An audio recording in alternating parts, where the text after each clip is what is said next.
তারাপীঠ মহাশ্মশানে শিমুল গাছের নিচে বসে ধ্যান করছেন বামদেব। পরনে তার গেরুয়া বসন, মুখে প্রশান্তির ছায়া। ওইদিকে তারাপীঠের এক সম্ভ্রান্ত পরিবার মানত পূরণ হওয়ায় মায়ের কাছে ভোগ লাগিয়েছেন। আর অনেক ভক্তদের ভোগ গ্রহণ করাচ্ছেন বিশাল অন্নকূটের আয়োজন করে। সেখানে একটা জরাজীর্ণ গায়ে ঘাওয়ালা কুকুর আসলো। খিদের জ্বালায় ওর পাতের পাশে ঘুরতে থাকলো যদি একটু উচ্ছিষ্ট পাওয়া যায়। এটা দেখে সব মানুষ কেউ লাঠি দিয়ে মারতে এলো, কেউ ঢিল ছুড়লো, দূর দূর করে তাড়িয়ে দিতে থাকলো। বামা খ্যাপা দূর থেকে এই দৃশ্য দেখলেন, তার চোখ থেকে জল গড়িয়ে পড়ল।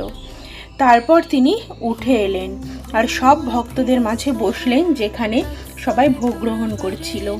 সেই দম্পতি যারা ভোগ লাগিয়েছিল তারা ভাবল আজ বামদেব প্রাণ ভরে প্রসাদ পাবেন। তারা মায়ের প্রসাদ পঞ্চব্যঞ্জন সাজিয়ে তার সামনে দিল। আর বামদেব তখন করলেন এক অদ্ভুত কাণ্ড। সেই কুকুরটাকে তিনি কাছে ডাকলেন। কুকুরটা তো ভয়ে ভয়ে তার পাশে আসলো। তিনি পরম স্নেহে তাকে নিজের পাশে বসালেন।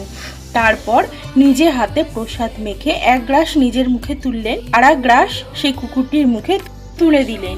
এটা দেখে তো সব পণ্ডিত এবং ব্রাহ্মণরা হাই হাই করে উঠল যে কি করলি রে বামা, তুই কি পাগল হয়ে গেছিস? আজকে তো মায়ের ভোগ তুই অপবিত্র করে দিলি। বামদেব তখন অট্টহাস্য করে উঠলেন, আর সেই হাসিতে যেন সমগ্র মন্দির প্রাঙ্গণ কেঁপে উঠল। তিনি বললেন যে মায়ের ভোগ অপবিত্র হয়েছে কিনা জানি না, তবে মা ভগবতী সবার শরীরে বাস করেন। কুকুরটি যদি অভুক্ত থাকে তাহলে মায়ের আজ ক্ষুধা মিটবে না, মা প্রশান্তি পাবেন না। এই যে কুকুরটি এখন খেলো, এবার মা শান্তিতে ভোগ গ্রহণ করতে পারবেন। আর তারপরেই সবাই দেখলো এক অদ্ভুত দৃশ্য। বামদেবের ছোঁয়া পেয়ে সেই গায়ে ঘাওয়ালা কুকুরটির গায়ের ঘা ধীরে ধীরে সেরে উঠল, আর একটা দিব্য জ্যোতিতে চারিদিকে ভরে উঠল। কুকুরটি পরম স্নেহে বামদেবের পায়ের কাছে লুটিয়ে বসে থাকলো। উপস্থিত মানুষজন সেদিন বুঝতে পেরেছিলেন যে হৃদয়ে কোনো ভেদাভেদ নেই, সেখানেই ভগবান বাস করেন। যদি আপনি মা তারার ভক্ত হয়ে থাকেন, কমেন্টে অবশ্যই লিখবেন জয় মা তারা, জয় বামা খ্যাপা।